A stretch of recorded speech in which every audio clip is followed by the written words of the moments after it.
I was just praying this morning. I found it very difficult for a bit to kind of connect with God. Not necessarily because I wanted to hear him or that I didn't want to pray. That's not the case at all. But it was the fact that there was just a rhythm that I've been used to, that going outside of that rhythm or doing something else, something different, just felt so bad. It felt not acceptable. And it's been an issue this entire week. Moving from our general routine or moving from our conditioning really into something different, even if that different is something actually good or maybe necessary for that season, it can be so difficult, which breaks connection. It's almost like going out on a date with someone, but you keep going on the same date over and over again, worried that if you break that rhythm, you're going to break the progress of the relationship or disconnect you guys in some way, or that the person might leave or whatever, that things won't work out, as they usually do. When often it's that shift, it's that change that actually shifts you into a higher frequency of relating to each other, into a stronger bond. And so the verse pray without ceasing was just a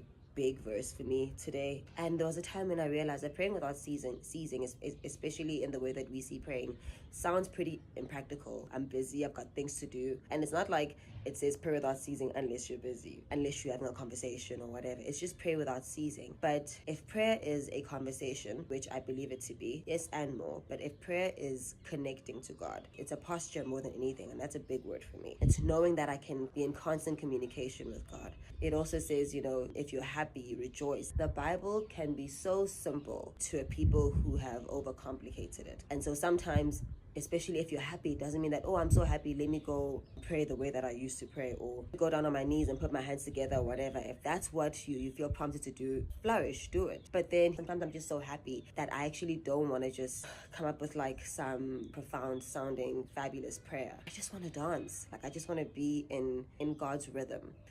Sometimes I just want to sit and I wake up in the morning and I watch the sunrise and it's flippant stunning, and that's all I want to do. I just want to be oh my gosh, your nature's so beautiful. There's the art of noticing those little bugs that just fly around. I don't even know what they're called, but sometimes they irritate your face. Wow, you're just in the intricate details, God. And I just want to magnify you and glorify you just for that. I just want to sit still sometimes. I'm doing my laundry and I just want to have a conversation with you about what this person did and why I'm mad at this person. And in that, he prompts you into whatever's necessary for the moment. Whether he needs to say, I hear you, but you need to forgive them.